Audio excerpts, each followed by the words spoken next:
Assalamu alaikum students. How are you all? I hope you all had a great weekend. Welcome to your online science class.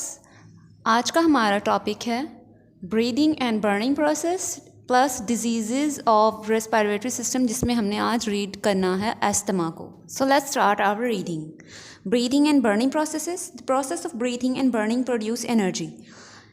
ये दो process, breathing मतलब respiration जो सांस लेने का अमल है, और बर्निंग मतलब कोई चीज़ जल रही है उसका प्रोसेस. ये दोनों प्रोसेस एनर्जी प्रोड्यूस करते हैं. But both the processes are different from each other. लेकिन दोनों एक दूसरे से बहुत डिफरेंट हैं और हमने वो डिफरेंसेस ही पढ़ना है. This difference is as follows. First point is the breathing is a part of the human respiratory system. Respiration occurs at cellular level. Breathing हमारी इंसानी रेस्पिरेटरी सिस्टम का, इंसानी सांस लेने के अमल का हिस्सा है और ये सेलुलर लेवल पर होता है, मतलब हमारे सेल के लेवल पर जाकर ये सेल्स के अंदर प्रोसेस कंप्लीट होता है. The process of burning occurs in the atmosphere. और बर्निंग का प्रोसेस एटमॉस्फेयर मतलब माहौल में होता है. जैसा कि आप सब लोग देख सकते हैं स्लाइड में, यहाँ ये सेलुलर लेवल पर रेस्पिरेशन के प्रोसेस को दिखाया गया है और नेक्स्ट में एटमॉस्फेयर में जलने के अमल को दिखाया गया है. This process has several steps. Breathing में मुख्तलिफ स्टेप्स होते हैं. जैसे कि आप लोग जानते हैं, पहले हवा नाक से होती हुई ट्रैकिया में जाती है और फिर लंग्स में जाती है. उसके बाद लंग्स के ज़रिए फिर वो ब्लड में एब्जॉर्ब हो जाती है और ब्लड के ज़रिए फिर ऑक्सीजन तमाम सेल्स तक पहुंचाई जाती है. इस तरह से इसके काफ़ी स्टेप्स होते हैं. But burning has only one step. लेकिन बर्निंग में सिर्फ एक स्टेप होता है. Respiration is a fast process. Respiration एक तेज़ अमल है. Burning is a slow process, जबकि बर्निंग काफ़ी स्लो है. आप देख सकते हैं हम सांस कितनी तेज़ी से लेते हैं, जबकि बर्निंग बहुत स्लो होती है. एक चीज़ को जलने में काफ़ी टाइम लगता है. Breathing takes place at normal temperature. Breathing का प्रोसेस नॉर्मल टेम्परेचर पर होता है, जबकि बर्निंग का प्रोसेस हाई टेम्परेचर पर होता है. जैसे कि आप लोग खुद देखते हैं कि बर्निंग के दौरान बहुत ज़्यादा हाई टेम्परेचर उसके पास से हमें मिल रहा होता है. This process is controlled by enzymes. Breathing का प्रोसेस हमारे अंदर मौजूद एंजाइम्स के ज़रिए कंट्रोल होता है. Burning is controlled by amount and quality of fuel as well as amount of oxygen. जबकि बर्निंग के प्रोसेस को ये चीज़ें कंट्रोल करती हैं कि हमने कितना अच्छा फ्यूल यूज़ किया है और कितना ज़्यादा किया है. इसके अलावा ऑक्सीजन उसको कितनी मिल रही है, क्योंकि ऑक्सीजन भी जलने के अमल में मदद देती है. Energy is released as ATP. Breathing में एटीपी की फॉर्म में रिलीज़ होती है एनर्जी, और जबकि बर्निंग के प्रोसेस में एनर्जी हीट की फॉर्म में रिलीज़ होती है. और आप सब लोग ख़ुद भी ये सब जानते हैं कि बर्निंग के दौरान बहुत ज़्यादा हीट प्रोड्यूस होती है.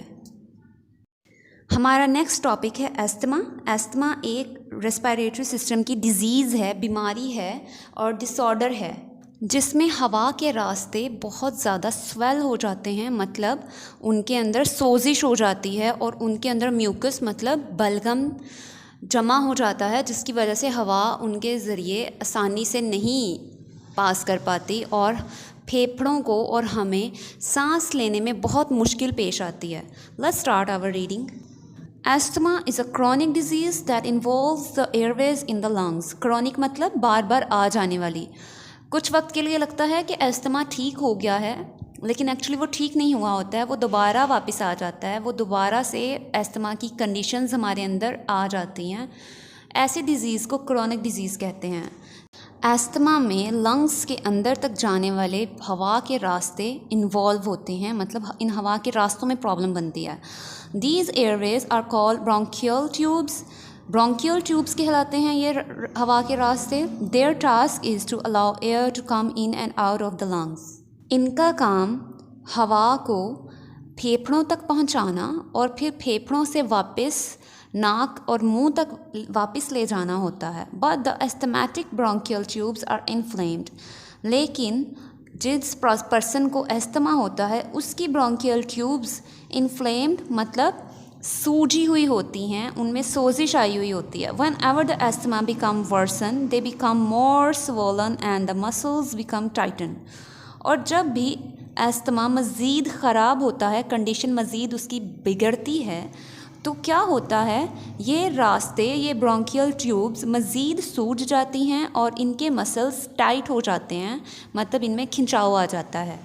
The symptoms of asthma are coughing, shortness of breath, wheezing and chest tightness. Asthma की अलामात में खांसी, सांस का उखड़ना और सांस लेने के दौरान आवाज़ सी आना, उसको वीजिंग कहते हैं, और चेस्ट टाइटनेस मतलब चेस्ट के अंदर हमें खिंचाव महसूस होना, ये सब इसकी अलामात हैं।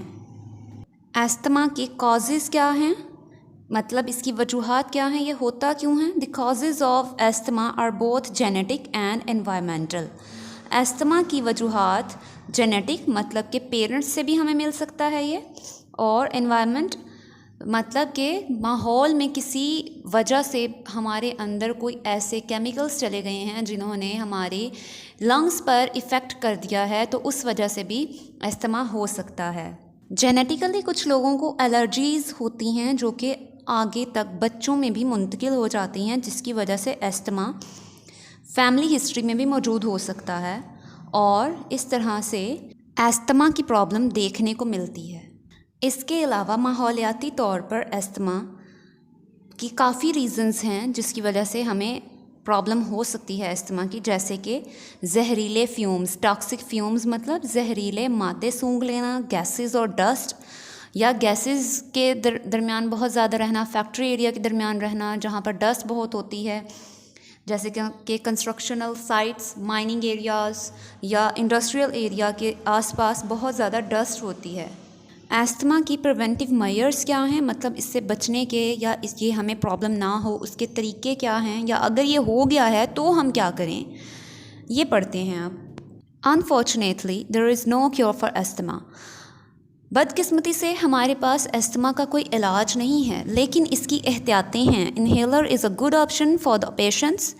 अगर किसी पेशेंट का अस्थमा बहुत वर्स है, बहुत ख़राब हो चुका है, तो वो इन्हेलर यूज़ कर सकता है। टू अवॉइड अस्थमा से बचने के लिए one should use mask properly, हमें मास्क इस्तेमाल करना चाहिए, और अब तो हमें कोरोना से बचने के लिए भी मास्क का इस्तेमाल लाजमी करना चाहिए। आई होप आज का लेक्चर आप सबको समझ आया है स्टूडेंट्स। इसकी रीडिंग अच्छे से करें, अपना काम नीट नोटबुक्स पर करके लाजमी चीज़ों पर पिक्चर सेंड करें और अपने आप को महफूज रखें। Thank you so much. अल्लाह हाफिज़।